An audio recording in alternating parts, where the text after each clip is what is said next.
Hi,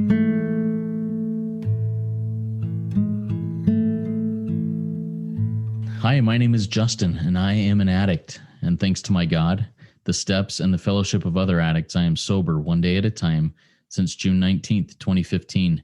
And for that, I am beyond grateful. Welcome to the RECO12 speaker meeting. We are an organization whose addictions include alcohol, drugs, lust and sex, food and gambling, just to name a few. We come together from all places, faiths, and backgrounds to learn the similarities of addiction and to gain tools and hope from others who are walking a similar path. We invite recovering addicts with at least 1 year sobriety who are actively working their recovery in their respective fellowships to share their experience, strength, and hope on a live Zoom webinar each Friday at noon Central Time for 20 to 25 minutes. Then we, the live audience, get the opportunity to ask questions of the speaker for another 20 to 25 minutes. If you are hearing this meeting in recorded podcast form and would like to participate as a live audience member in the future, please go to www.reco12, that's RECO12.com, to learn more and submit your email address there to receive weekly invitations. RECO12 is a self-supporting service, and we appreciate your help in keeping us working our 12th step in this manner. We gratefully accept contributions to help cover the cost of the Zoom platform, podcast platform, web hosting, and administrative costs. To contribute, you can go to reco12.com/support, or you can click the PayPal link in the chat of the live meeting that will be up, or in the show notes of the meeting if you're listening in podcast format. When you contribute, please specify the meeting number. This is meeting number 61. Last week's meeting will have been with T.O. T's topic will have been how I got the life I never knew I was missing. This week we are recording we're recording on July 19th for this one that will be released in podcast format on August 6th. And I'm very grateful for Laurie for her willingness to work with me as my travel schedule this summer is really crazy, but we're going to get this done. All right, one more word about our speakers before we introduce Laurie. I'll edit that here. Before we introduce Laurie, when we line up a speaker for a meeting, we ask them to seek guidance on what and how to present so that they can reflect the light that has been given them. That light will inspire hope, meaning, worth, and growth in us, the listening audience. Now, let's introduce our guest speaker for today, Laurie D., whose topic will be The Spiritual Life is Not a Theory. So here's a little bit about her that she shared with me. She is grateful to say that when it comes to addiction, she pretty much has them all, with few exceptions. She initially got sober in AA in New York City, September 29th, 2001, about 2 weeks after the 9/11 attacks. AA in downtown New York City was a vibrant scene, and she was most grateful to have been given a second chance at life. Shortly thereafter, it became clear that she had more problems than just alcohol, and in 2002 entered Alanon on her knees, as she was deeply entrenched in an addiction and obsession with a heroin addict she met in AA. From there, she would enter Overeaters Anonymous, Debtors Anonymous, Adult Children of Alcoholics Anonymous, and Sex and Love Addicts Anonymous. She has learned that there is no finish line in recovery. She has come to know that her various addictive experiences can benefit others. When she makes helping others her primary purpose, miracles happen. She is forever indebted to a loving higher power and for her life and her recovery. Take it away, Laurie. The floor is yours. Thanks, Justin. Hi, everyone. My name's Laurie. I'm an alcoholic and an addict. And wow, just I don't know. I was really struck when I heard the opening. I know I emailed it to you, but yeah, just such gratitude for where my higher power has taken me with this recovery. And I just want to take a moment to invite my higher power that I call God into this, because I can't do anything without God. So I hope I say something that's helpful. And yeah, kind of as mentioned, my story is one of a cross-addicted addict. I've come to understand that I have a spiritual malady. I know that because I've tried just about everything else to solve my multiple addictions, and nothing worked. And, you know, first and foremost, and I guess I can even say, well before I picked up a drink, I had the obsession and the compulsion. I had an obsessive mind. I actually had obsessive compulsive disorder, which started happening when I was around 10 years old. And it revolved, I mean, there was a lot of rituals and things that I had to do, but one of them was praying. And I had to pray. There were all these little rituals that I had to do, but I would have to pray the rosary perfectly. And if I didn't do it perfect, I'd have to start all over again. And it would just be a lot of mental agony. And that was, so from a very young age, I knew there was something different about my mind. And, gratefully, not, that was somewhat lifted. However, I found alcohol a couple of years after that. And that is my primary addiction. My alcoholism almost took my life. I was 25 years old and I had already, lost everything. My health, I was in and out of emergency rooms and really came close to a very bitter end. And I, actually this month marks the 20 years that I went into my first rehab. And I ended up, it was nice to have a break from the world and from alcohol, but I kind of knew I was no match for my addiction. And the minute I was let out, sure enough, I picked up again. And, as was said, I got sober. I got out of the rehab. 9/11 happened. I had some time. I had some days, and then I picked up anyway another demoralizing bottom, and I found Alcoholics Anonymous. And at that point, I was as open and willing as the dying could be. I found a sponsor who was more of a temporary sponsor, and eventually I found a home group in New York City called Living Now, and that home group utterly changed my life. I found my original AA sponsor, who's just one of my soulmates, and we're still very connected today. That meeting really taught me to have a healthy respect for my alcoholism, and that, I have a disease that wants me dead, and I have a disease that'll tell me I don't have a disease, and that, I have to be willing to go to any lengths to recover, and that no matter what is happening in my life, no matter what, I have to keep it separate from my sobriety. So my life is in one hand, my sobriety is in the other, and I have to keep it separate. And I was grateful for the guidance that I had. I said yes to whatever my sponsor, being a good codependent. I just wanted to please her. I was kind of afraid of her. And for me, that's helpful. My disease is a vicious beast, and any kind of niceness or care bearing is a word I've recently learned from my spiritual gangster friends. That wouldn't work for me. That would not work for me. And I'm grateful that that's not what I got. So I got sober, I got involved.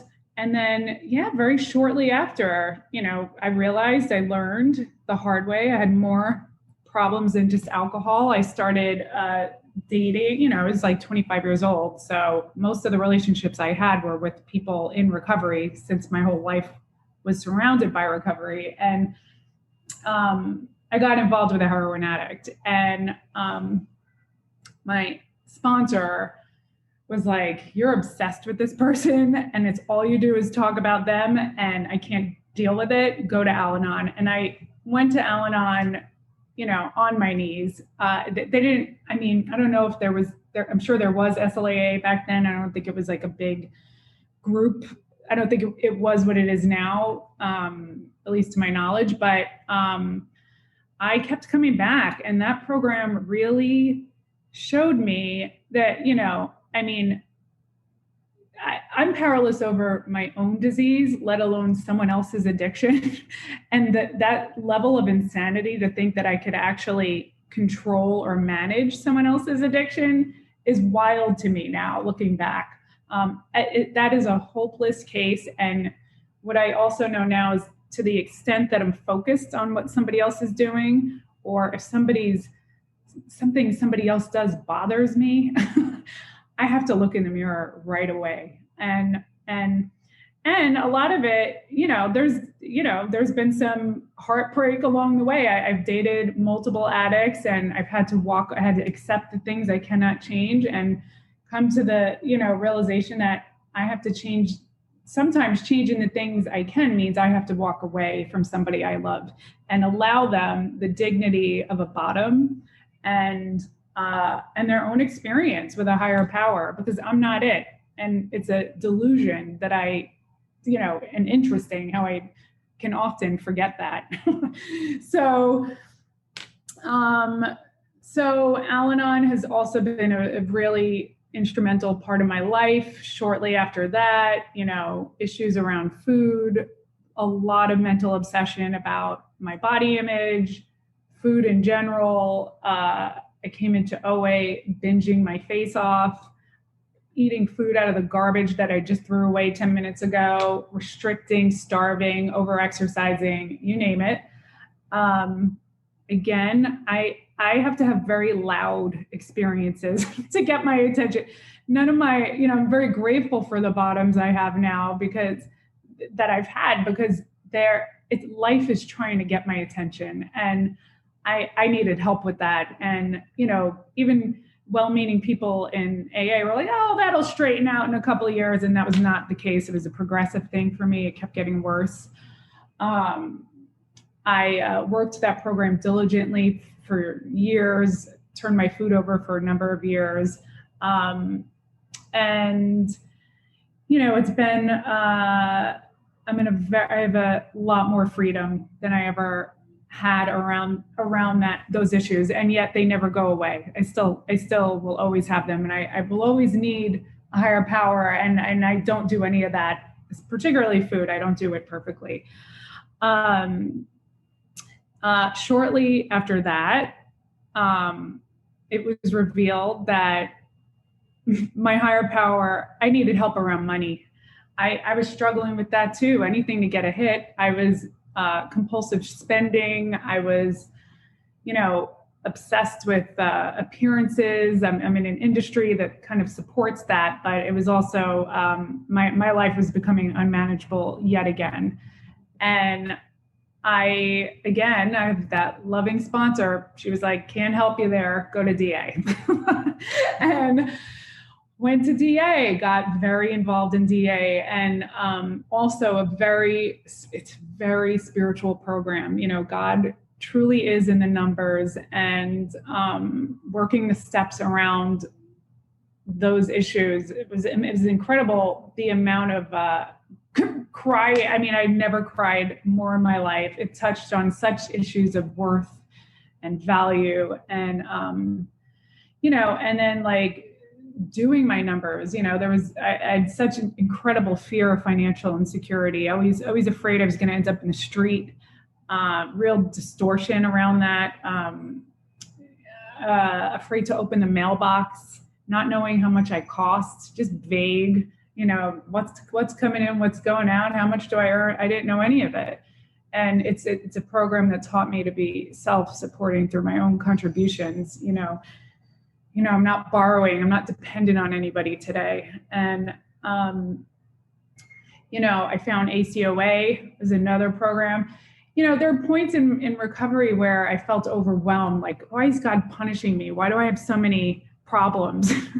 But I am truly blessed to have had these struggles, because I have a very unique way of helping many different kinds of addicts. And that is such an incredible gift. And I have such a vast network of support and people and sponsee. I have a lot of people in my life because of that.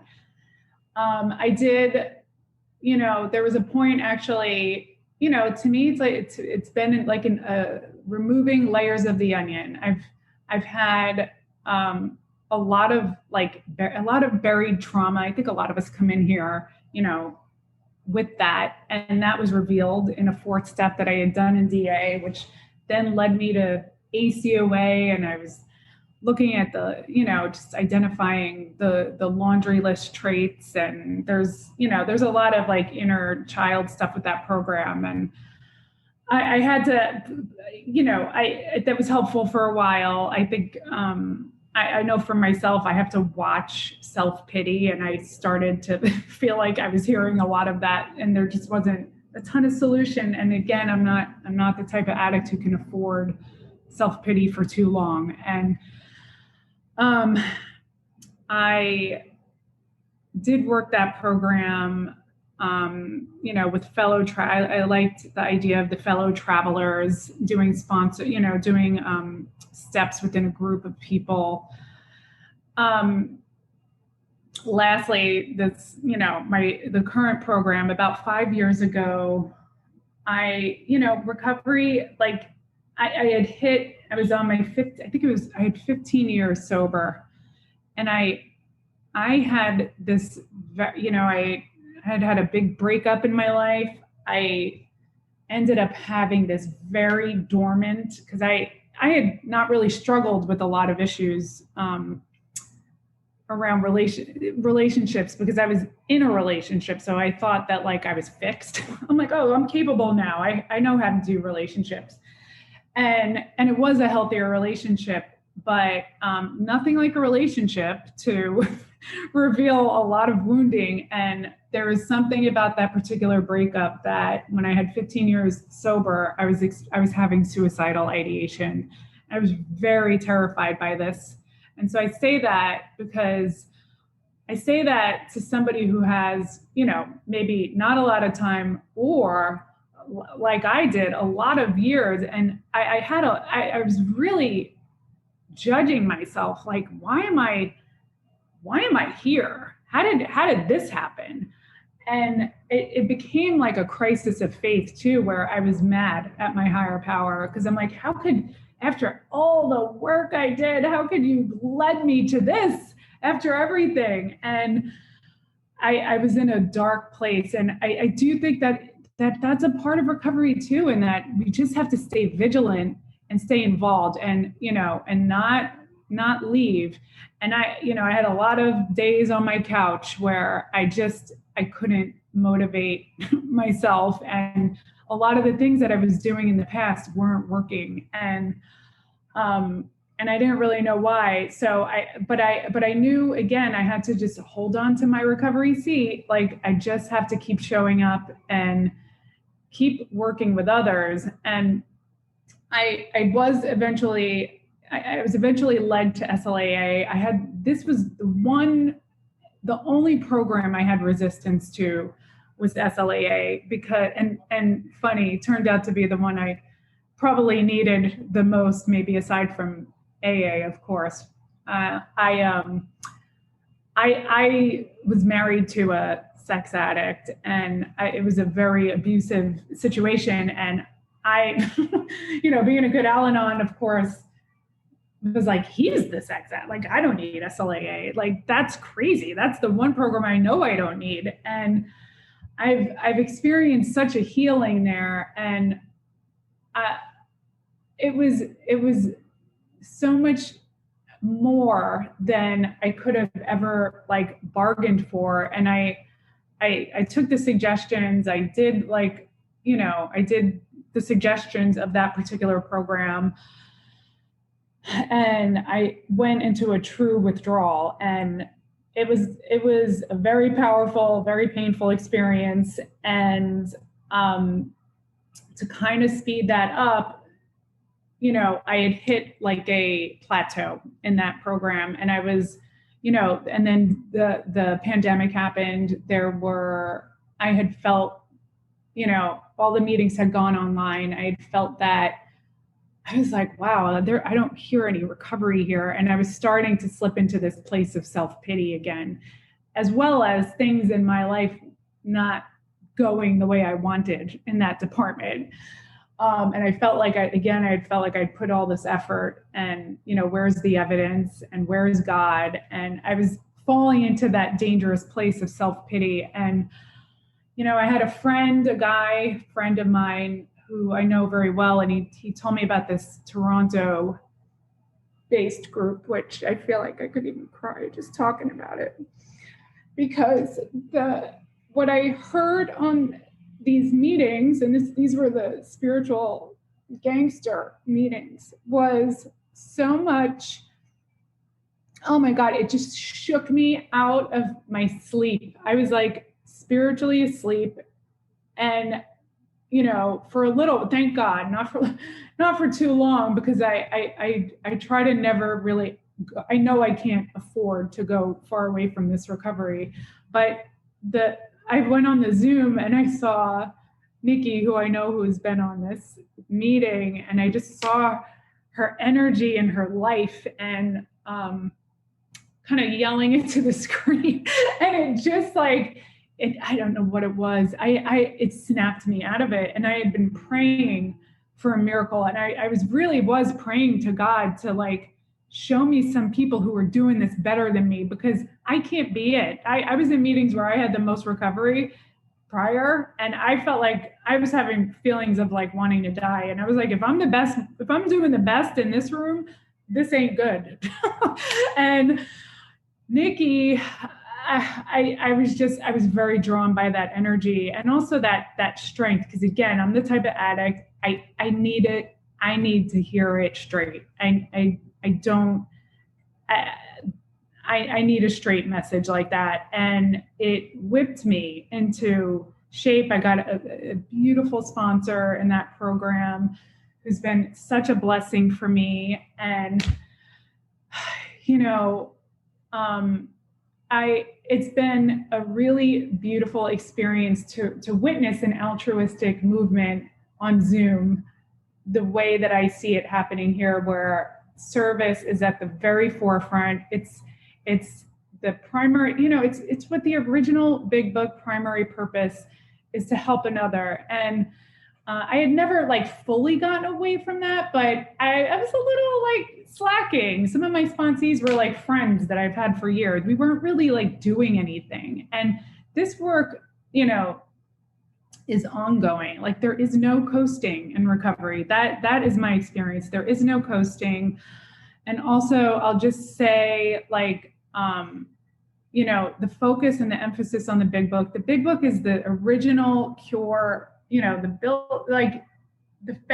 foundational like cure for alcoholism, for addiction, is that work through the Big Book. And I've done this, because I've been in so many other programs, I've done the steps in several different ways, but I always come back to this as the thing that helps me, because a lot of like the workbooks and step books I've done, it's more self-knowledge, and I don't need more self-knowledge. I need a psychic change. I need a spiritual experience.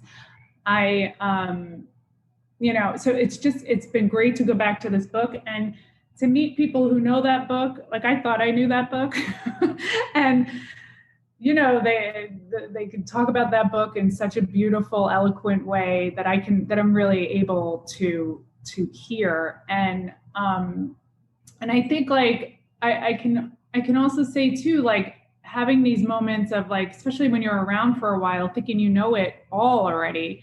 And, I look back, and I've had that in a lot of different phases where I'm like, oh, I got this, like, I get it.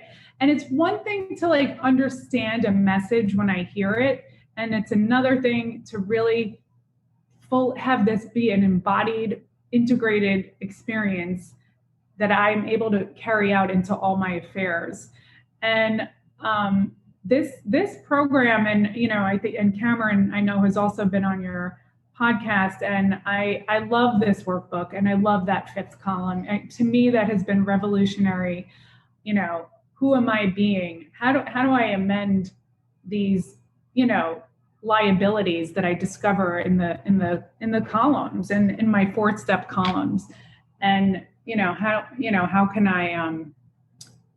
I show up in faith, as my God would have me do. So I'm truly blessed. Yeah, I mean, I'll never be able to repay the life that my higher power has given me. And I mean, it's an app, if you had seen me before, I found Alcoholics Anonymous. Yeah, the age of miracles is among us. And for sure, if an addict of my type could get sober, anybody can. And yeah, and there's hope. And even if you're struggling with multiple addictions and feel overwhelmed by that, like, trust that, like, the higher power has you. Like, there is more than enough help and light and recovery within that for you, and healing within that for you. So thank you so much.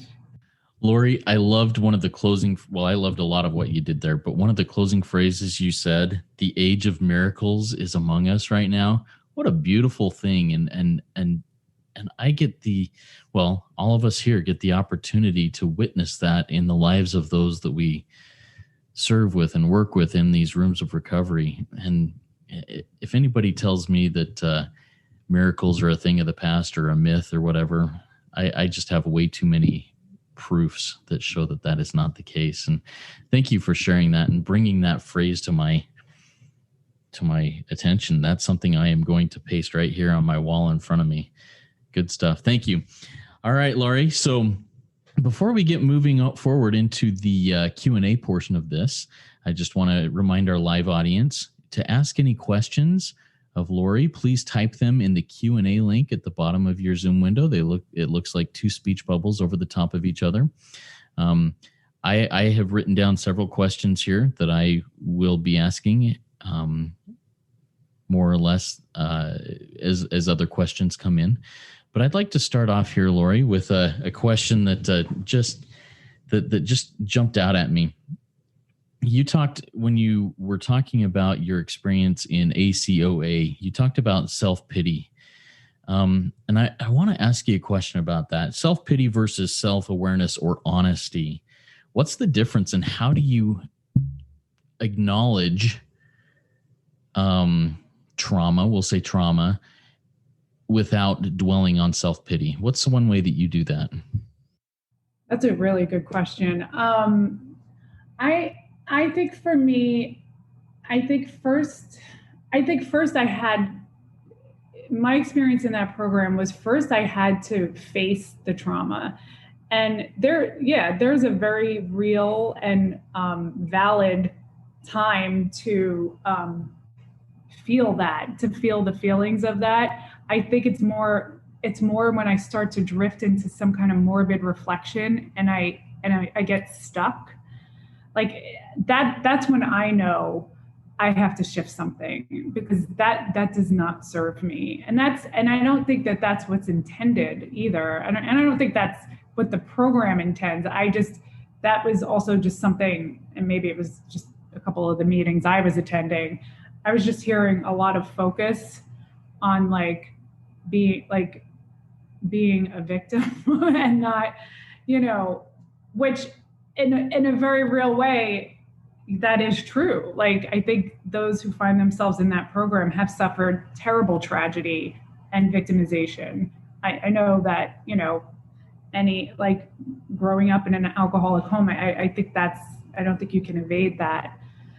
I don't think for myself that it's not helpful to stay there.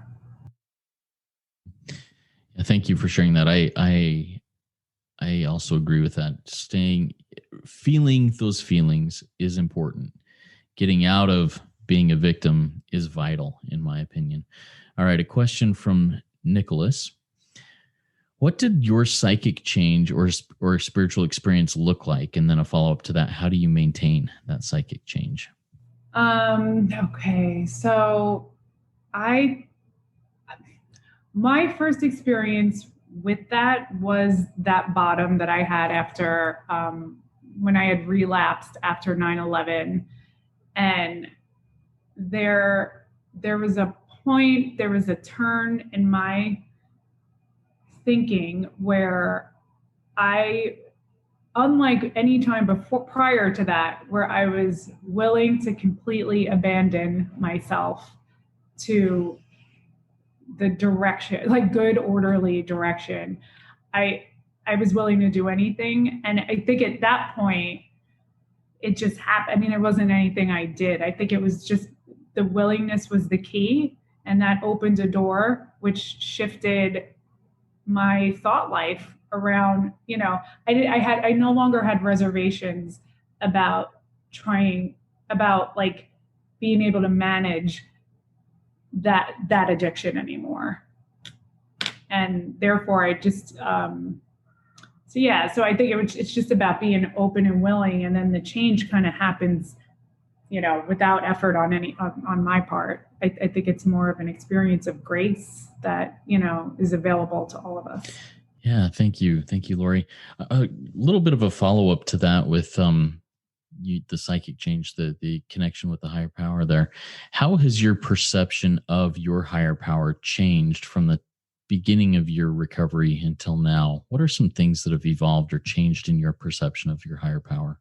Yeah, so I would definitely say initially, and I think a lot of people have this, and I had a nice Catholic upbringing, so I had a lot of ideas about a punishing higher power, and it was even kind of wrapped up into that earlier, even that OCD I had as a kid. I just thought I had to do everything right. I thought I was bad. I thought I was going to be punished. I thought my thoughts were wrong. I thought it was a very punitive higher power, and I've come to experience, the opposite. I have a very loving, compassionate higher power. I think the more I've allowed that power into all these other areas, that's why cross addiction is such a gift, because the more I can allow God, as I call it, into more and more areas, the more the more expansive my experience of that power is, especially as my life, starts to shift in very radical ways. The more I'm able to surrender each new thing over to it, the more I include a higher power into every area of my life. Yeah, the bigger that power gets. So, yeah. Thank you, Laurie. I appreciate it. Question from an anonymous member of the audience. How do you create and become connected with your higher power, and how do you feel it for real? How do you know that it's, at least for you, real? Well, I think, how do I know it's real? I think because my bottom was so severe, there was just no denying that, one day I was like a step away from death, and 2 weeks later I'm a free person and I'm not even thinking about alcohol. I mean, I know that that's not everybody's experience. That was very radical for me. I was so unbelievably driven by that addiction. I, and to have it be completely removed as it was, to me, that made that part, at least as it related to my alcoholism, undeniable. I've certainly struggled with faith as it relates to other areas of my life. And I think, I think prayer, meditation, has been vital. I think just trying to focus, even because my thoughts can spin out. Like, that's when I know I'm not connected to a higher power, when I'm in full obsessive thinking, and I'm literally spinning out. If I could even find 3 moments where I could focus on my breath and experience some stillness or be in nature. Sometimes I have to try all different kinds of things to feel that power. So I kind of I'll do a lot of different things, because some days I can't sit at all. I can't sit in meditation at all. If that's the case, I'll go experience a sunset or something like that. So I hope that answers kind of the question. Yeah, thank you. And I want to follow up on that. You mentioned that you to connect, you have to do many different things. Do you find yourself in patterns where it works for a week or a month or a year, and then you got to change it up, or is it just random for you? How do you do your step 11 and that conscious contact with God?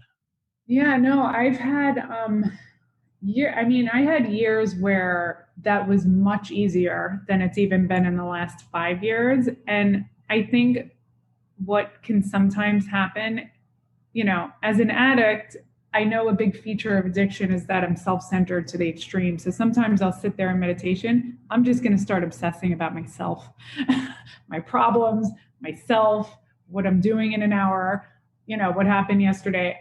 So sometimes, and this is also mentioned in the AA Big Book, when all else fails, help another. And sometimes for me, how I connect to a higher power is when I completely get out of myself and I see how somebody else is doing and where I could be helpful and useful to them. Because sometimes, and a lot of, especially these last 5 years, which have been harder in my recovery for me, that help and focus on another has been invaluable. I mean, that sometimes is the only thing that helps. And that's where I could feel it's in helping somebody else that I sometimes hear what I need to hear.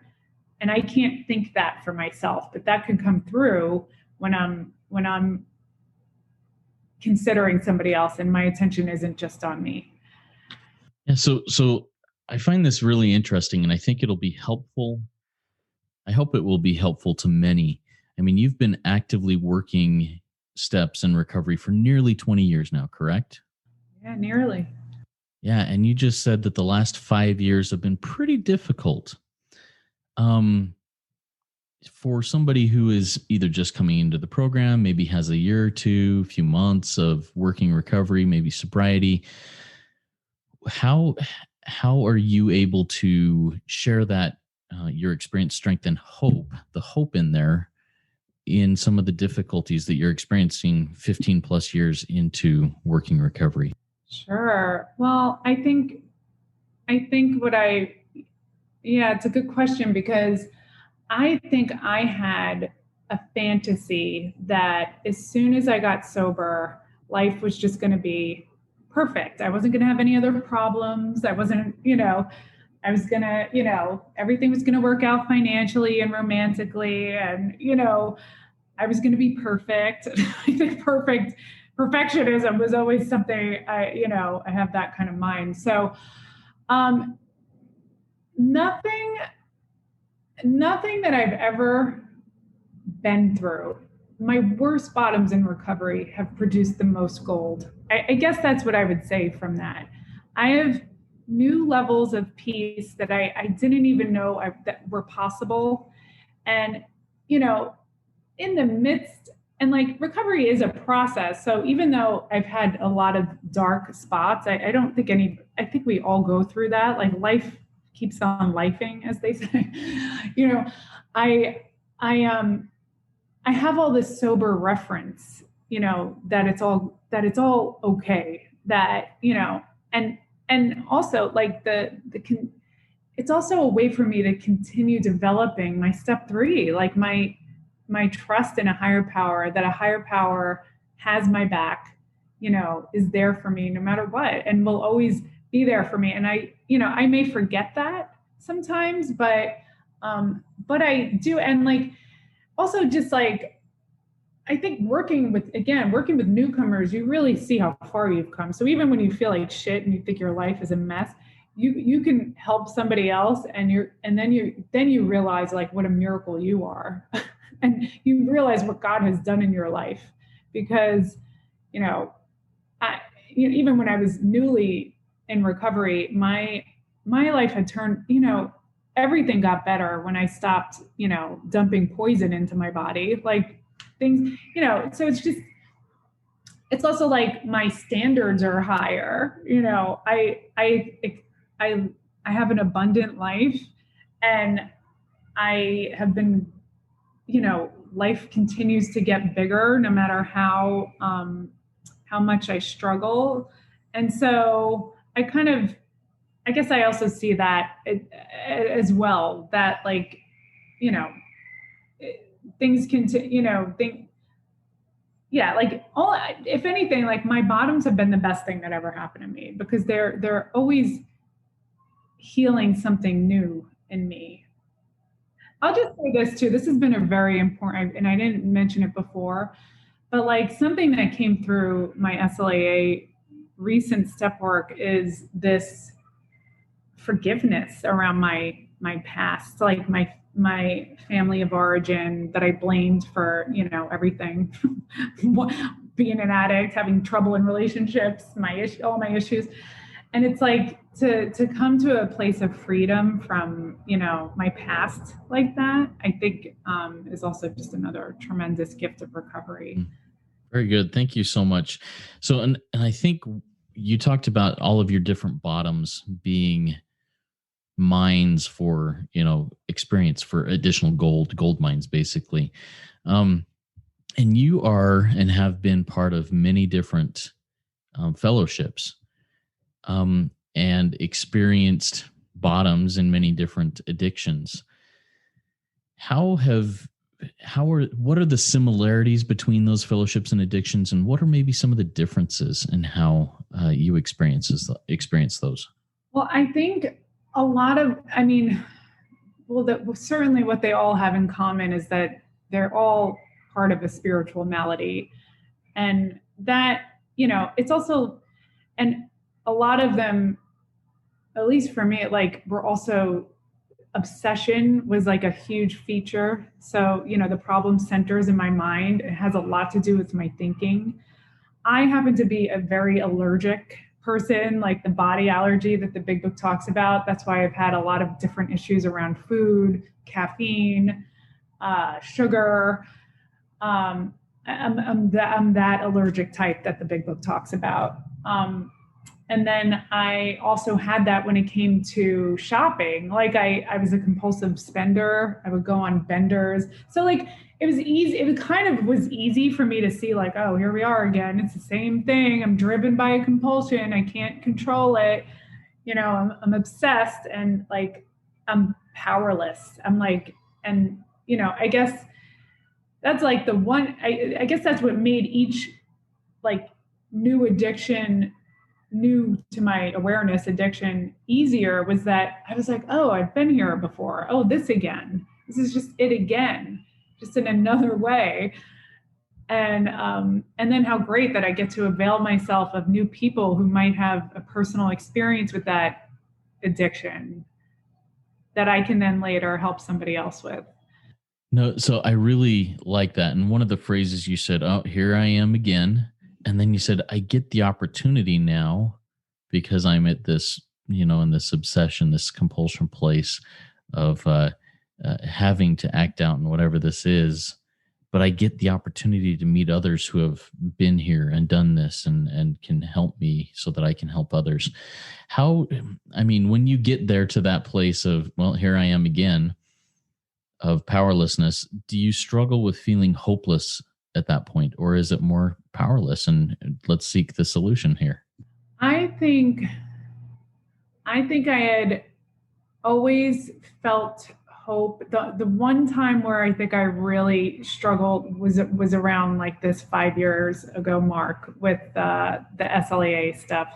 I think that, I think these are issues that I probably had all along, and I have a loving higher power who doesn't reveal anything before I'm able to handle it. I think I needed 15 years to be able to face some of the stuff that had contributed to my SLAA addiction. And there was a lot of trauma. There was a lot of stuff that happened in my past. And I don't, honestly, I don't think I had the foundation to be able to withstand it. And so knowing that my higher power never gives me anything I can't handle, I like, on the one hand, there was a part of me that, the wise part of me knows that, but the other part of me that's tired and just wants that shit to be better by now. And that was like the little spiritual tug of war I was having. That was like my crisis of faith, where I was just like, what the hell, God? Like,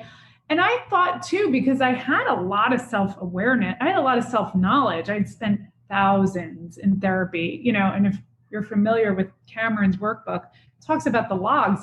I had done everything. Love addiction treatment centers, codependency, the Karen Foundation, codependency treatment center. I knew everything about every attachment disorder. Like I read every book. I knew as much as one could ever hope to know, and I could talk about it eloquently. But again, talking about it and understanding something is not the same as having a lived experience. And I was really struggling with a crisis of faith because that was the one experience where I was mixing the two up. I thought self-knowledge did avail me something, and it didn't, because I had not really given that area of my life over to a higher power yet, because I was afraid. I wasn't ready. I wasn't ready until I was ready. And then I was ready. And so hopefully that answers. Does that answer the question? I love that journey you took into that, to the self-knowledge, and that it ended up not availing you anything. No, it doesn't say that it's not worth learning, but I can't rely on that. Thank you for sharing that. All right, we got another question that came in from Lily. She says, and I'll preface this with the closing phrase, I have a hard time with the human connection overriding the God connection despite consistent spiritual actions. Now, here's the question. How do you balance the security and emotional intimacy of a healthy romantic relationship with a conscious contact with God? It's a good question. Could you repeat that one more time, the question? Yep, the question.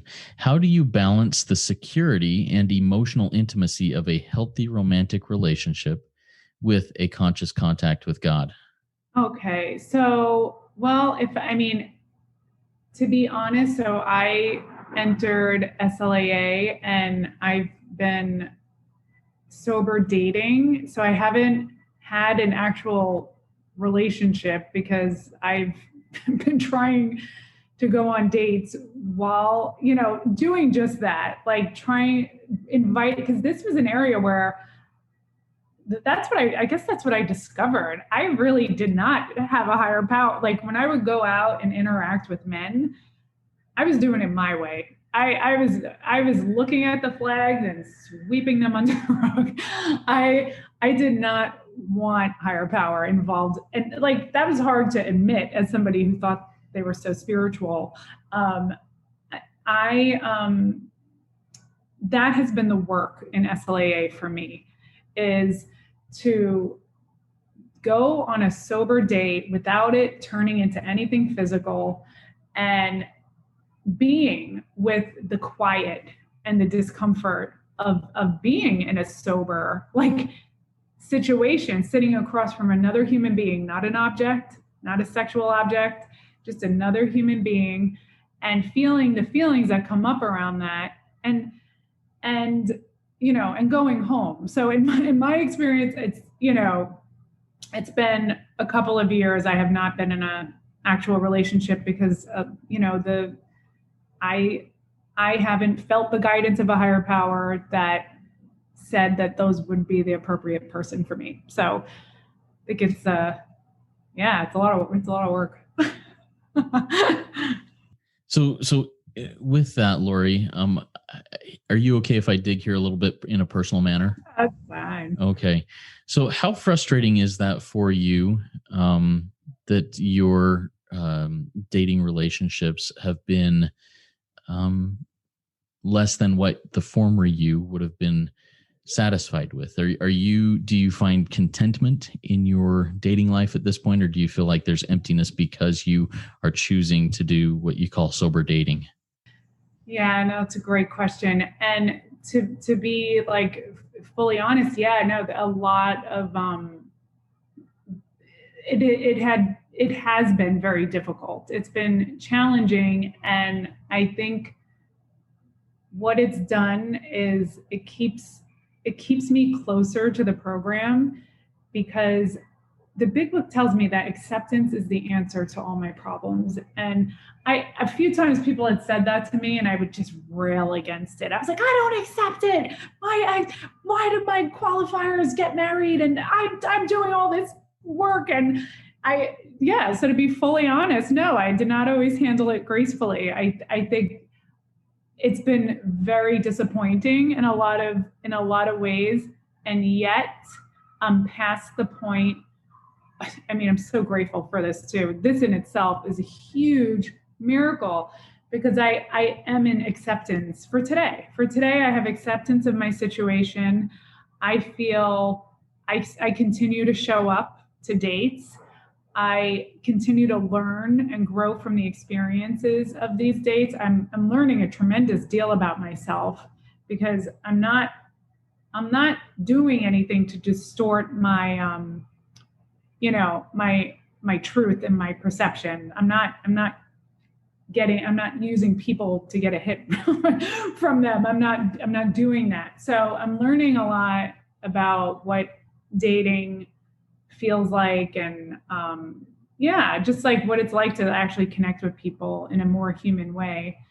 So yeah, I'm more accepting but that being said, I have hope as well, which I did. There was a point where I didn't have hope, and I'm glad that's shifted. Awesome. So, and I guess one more spot in this kind of personal area. So in your dating life, do you feel the happy, joyous, and free, or do you feel the restlessness, irritability, and discontentedness that we read about in the big book? I could say as of late that I've been happy, joyous, and free. I've been really enjoying my life. And I have a beautiful life. I have a lot of friendships. My relationship with my family. SLAA, it's helped. I mean, who knew, right? Like I came in for a qualifier, I thought. And then I've had a total healing with my family of origin, which is a miracle upon miracles. I have good relations with my employers. I have real friendships today. I have all of the beautiful recovery relationships. And I have sponsee, like the work with others has been instrumental in this too. And again, I think another thing in the big book, when we're having sex problems, throw ourselves more into helping others. And for me, that's been a big like tool that's been so helpful too. The age of miracles is among us. I mean, I think that there is proof that massive bridges that have been out have been mended, and that your higher power its hand is involved in that, and it's a beautiful thing. Thank you for sharing your experience, strength, and hope, and these miracles of your own life, and showing me that yes, recovery is amazing, but it's not a perfect road paved with gold. There's obstacles that need to be done. Do you have any final words of wisdom for us before we start closing this meeting out, Laurie? Yeah, I think, first of all, just thank you for this beautiful service you're doing for the world. I think that's so amazing and fantastic. And just to any sick and suffering addict, that there's just hope. There's hope, and no matter what you're going through, there's help for it too. Like we don't have to do anything alone. And there's people open and willing to help. Thank you so much, Laurie. That was a great RECO12 weekly speaker meeting for all addicts and for those wanting to learn more about addiction and the recovery therefrom. If we didn't get to your questions, or if you have other questions, please go to RECO12.com/forum and join in our community and ask those questions and answer others' questions that will come up. I invite the audience to come back next week. If you haven't yet gone to RECO12.com and submitted your email address, get on that invitation list so you can join us live pretty much every Friday at noon Central Time. Before we launch off in the Serenity Prayer, I just want to put one more thing out there to our listening audience.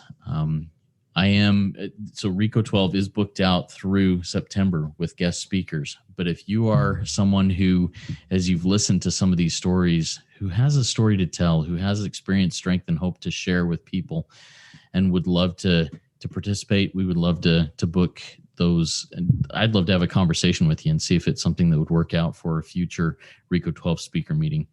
All right, now let's launch off into the rest of our day with the Serenity Prayer. And Laurie has said that she would love to lead us in that. Go ahead, Laurie. Yay. All right, God, grant me the serenity to accept the things I cannot change, the courage to change the things I can, and the wisdom to know the difference. Amen. Amen.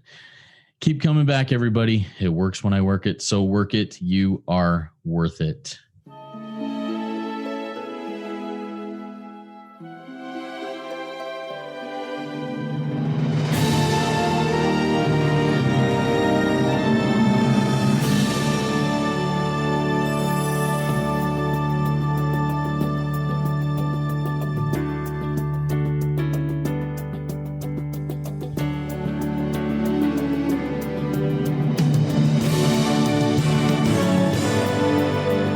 Standing still a moment, carving out this time, reflecting on the landscape of this life of mine.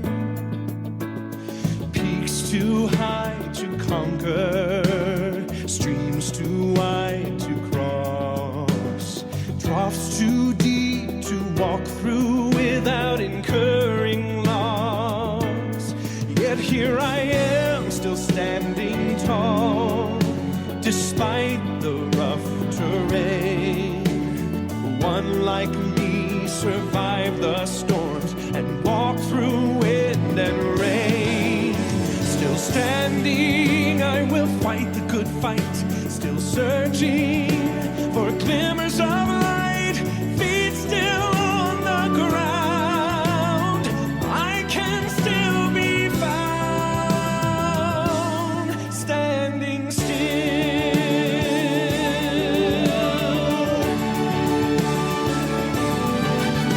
My wings are torn and tattered, but I know I still can fly.